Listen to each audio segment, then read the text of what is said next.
Joining me now is the UKIP MP Douglas Carswell. Welcome back to the Daily Politics. Before I come to you, Markfield, recent reports suggest that the Prime Minister is preparing to water down plans to ban EU migrants from claiming in-work benefits for 4 years. In fact, it's been talked about they'll only be able to do it for a few weeks. Would you like him to stick to the plan of 4 years? Well, I'd like him to stick to the plan and put this forward. Inevitably, there's a negotiation that will have to take place. And I think the important thing about all of the reforms. The EU clearly is a body that needs reform. I'm under no illusions about that. I don't think it's a perfect institution at all.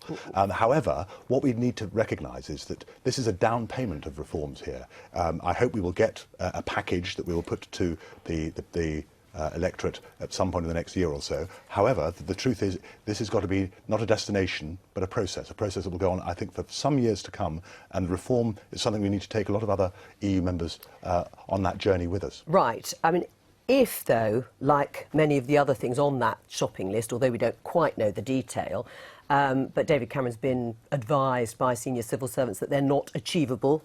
As you say, it is a journey. Is that going to really be enough to convince people on trust, on something happening down the line that actually we may not get I would something hope so. as important in your mind as banning in-work benefits? Well, I think this whole issue of migrants and welfare benefits is an important part of it, but there are things such as to do with the broader competitiveness agenda, making sure that Britain, as a nation that is going to forever be outside the Eurozone, is protected in its economy. But I think the important thing, as I say, is that there's a package that David Cameron comes back with, not just for UK exceptionalism, but other reforms that we can that need to happen in the EU as a whole, but also a programme of reform that will extend well beyond our referendum. Right. David Cameron says that a vote to leave the EU is not risk-free. Do you accept that?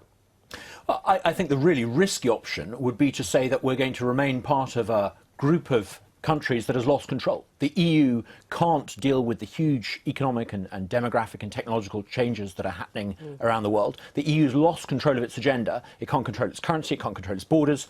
The risky option would be to throw our lot in with a failing project. Right. We need to take back control. That But my question is, risk. do you accept the point that it's not risk-free to leave the EU? I think that the less risky option is to take back control as a country. The high-risk option is to leave it all to these supposed mythical reforms that never actually seem to happen. But do you think there's a more honest argument coming now from the Prime Minister, as he says it's not about whether the UK could survive outside the EU? He accepts that, it seems. It could survive outside the EU. It's about which option will make the UK more prosperous and more secure. So there's a more honest argument happening. But I think if he was going to be really honest, he would tell us, A, he's planning on having this next June. B, he's not going to get any significant new deal, and he's doing expectation management to try and present his new deal as a big win.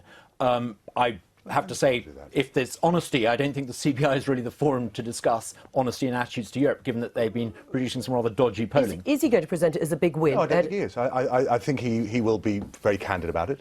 I think looking at the other options, what are the other options? Well, if he's going to be really candid about it, can we see a list of these supposed reforms? Well, it's part of the negotiation process. We're going to have a letter tomorrow. It won't be an absolute bullet point hit list, but it will look at the areas in which we're looking to continue negotiating. And I've been very struck that not just David Cameron, but actually Philip Hammond, David Lidington have been out, not just in Germany, but in many of the European capitals in the last few months. They're looking to build an alliance for making the sort of reform that everyone recognises that the EU needs. I think you do have to look at the other options, Joe. I think you're right. The notion that we can somehow restate the sort of Commonwealth. The Indians laugh at the facility, how facile that prospect is. Australia and New Zealand see themselves now as Asian nations, and what's happened in Canada, we might well have been able to cut some sort of deal with Stephen Harper. I don't think Justin Trudeau thinks trade the Anglophone globally without signing away control of our own affairs. I think it's perfectly possible for us to trade closely with Norwegians and the Swiss. They trade with the EU in a very big way. Being outside the EU. They're outside the EU. Yeah, but it is possible. It is possible. But their officials don't, because they negotiated the status they have as a prelude to joining. The problem you have, Douglas, is that the European Union you just described in your opening sentence is unrecognisable to the millions of people who visit. You've got to let me finish. It's unrecognisable to the millions of people who visited Europe in the last couple of months. You describe something that is just destitute. I think Paul morally, and Mark's economically, and socially. In any price is not really going to be a surprise. Hang on, let me the hyperbole wait a way minute. that he describes. But isn't it true? It's fair to say the Labour Party's position is to stay in, Yeah. whatever reform, isn't it? Yes, but also to focus on reform. Now, basically, it comes down to the fact that people in this country they are supportive of being part of the European Union. Well, we're going to have a referendum, we'll see, won't we? We absolutely will. And let's bring that on quickly and stick to the debate. But Most the of debate, Westminster are in at any price, but let's see if the voters... On that, can I to just... be fair, I mean, you and I were both in the same lobby, famously, in November of 2011, very much promoting the idea of a referendum. And I'm very keen to have a referendum. I think the public need to have a say, and as you say, they will decide. Europeans to stop meddling in details of the way we run our country and focus on the big issues. It's as simple as that. Right. Stay with us. Hang on. Well, David Cameron was speaking at the CBI conference in central London. Their Director General, John Cridland, joins us now. Welcome to the programme, John Cridland. The Prime Minister argues that a vote to leave the EU isn't risk-free, but he rules nothing out if he can't secure necessary reform. Do you rule nothing out? I'm encouraged that the Prime Minister is serious about reform, and that reform process is what we will need to convince British business and the British public that Europe is the way forward. So for me, reform is everything, and we've heard first from my own Prime Minister committing to a strong reform agenda, and then we've heard from the Taoiseach, the Prime Minister of Ireland, how important it is that he helps support Britain on getting the reform because Ireland wants Britain in. Right. So most businesses want to stay in a reformed EU. I've never claimed all, but reform is the issue of the day. Right. Is it true that all businesses say they want to stay in, or a vast, certainly majority of your members? Vote Leave, one of the groups campaigning to get Britain to leave the EU, claims that 8 out of 10 firms who attended the July meeting of the CBI's President's Committee aren't actually allowed to support any kind of political campaigning. So whose views are you representing? So I'm representing the views of 190,000 businesses, which through the CBI's 140 trade associations we speak for, employing 7 million workers. And the large majority of those want to remain in a reformed EU, not the EU of the status quo. And I'm always happy to debate with Vote Leave on the issues. They don't seem to actually want to debate on the issues. They just want to debate on bits of process. Right, well, let's ask Doug. I mean, take those figures. I mean, there's John Cridland saying that the majority of his members, or the majority of people that he speaks to in business, do want to stay within a reformed EU. CBI polls measure business attitudes to Europe the way that Volkswagen's engine tests measured diesel emissions. Really? That's there a is very... something inherently dodgy? Very dodgy. And it's not me saying this, it's the British Polling Council that says there's something very dodgy. They claim that 8 out of 10. Let's look at some It's being investigated. They haven't actually said that, Douglas Carswell, so don't jump to the investigation conclusion. Let's look at some objective assessment. For example, Ernst & Young, the Federation of Small Businesses, Business for Britain have produced polling data from businesses that show actually business is very divided on this issue. Well, let's put that back to John Cridland. Dodgy, says Douglas Carswell, in terms of the way the polling is done by you. Well, I can speak with a strong mandate from my members. I spent 5 years in this job. I don't think I'd be doing this job if I wasn't speaking for the voice of British business, small, medium and large. There's more than 1,000 small and medium-sized businesses in the room behind me.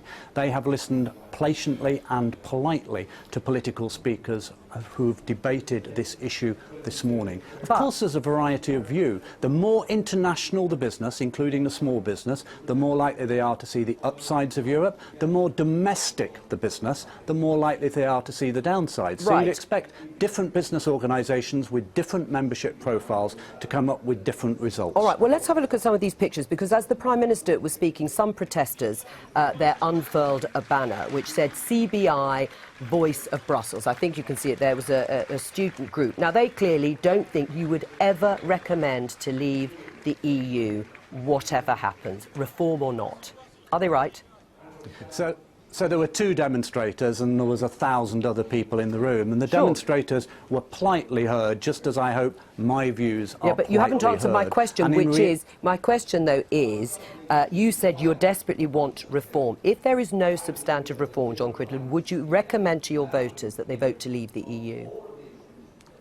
So I'm confident there will be reform, but we will take that reform package back to CBI members and ask them for a renewed mandate. So we're not unconditional on being in the EU. We want a reform package. If we get it, we'll then ask our members whether they are satisfied with it. Well, that's Welcome clear. to democracy. They're going to ask their members again. Well, they're not just going to take leaked minutes from the CBI's own board meetings show that they're not being straight. They're for in at any price. The CBI leadership is obsessed about promoting the EU. They wanted Britain to join the euro a decade ago. They wanted us to join the ERM in the 1980s. They're wrong then, and they're wrong now, and they're not being straight. But Douglas Carswell, you say they may not. But hang on, John Criddle, I will come back to you just as. Hang on, repeat what you just said. We missed that. I've never believed in joining the euro. I am Director General of the CBI. I speak for the organisation. Hang on. CBI is not in favour of joining the euro. But all you seem to want to do is talk over other people who are putting forward their point of view. Now, Douglas Carswell, don't talk over him just because we want to be able to hear everybody. But what the question, actually, from what John Cridland said, is even if the leadership of the CBI decide that they will and would advocate to stay in, they are going to give their members a chance to have their say and a judgment. Surely that's enough. I think it's good that they're going to ask their members. So there isn't going to be a blanket. The poll that they produced already claiming that 8 out of 10 businesses support being in the EU is inherently dodgy, and I think we have to question whether or not the leadership of the CBI genuinely reflects business opinion. There are other voices out there that have produced objective data that show that actually business is divided on the issue. Big companies that can afford to hire lobbyists in Brussels might like the Brussels system. Other businesses that can't afford to hire lobbyists, other organisations that are not big banks and big lobbyists might actually recognise, and many do recognise, that actually the single market. Can I just welcome the fact the Yes, CBI exists to consult its members, to speak for its members. The idea that you want... There are other organisations. Do you know, I'm sitting here with 2 bastions of conservatism, and I'm pretty proud that me, as a comprehensive boy, am the only person that has the manners to let someone finish a sentence round here. 1-0 for public education and however much is spent on your 2 at the moment. But it's right that CBI listens and represents its members. That's the right process to go through, and I'm proud that they're doing it. They need to speak with a voice and listen and consult. John does not exist to tell his members what to think. He exists to listen to his members and speak for them. So you're not worried... Douglas is obsessed with polling and the process of polling. The process of polling. Let's stick to the issues and let him speak for his members. But shouldn't it be honest? I mean, shouldn't they be as transparent as possible about what the broad views of business are? Absolutely right. And John was trying to speak then, but was spoken over the top of when he was speaking about how the process was transparent. As a pushy grammar school boy, I should say. I'll get my Are we going to go round the circle well. here as to where our background is? But yeah, go on.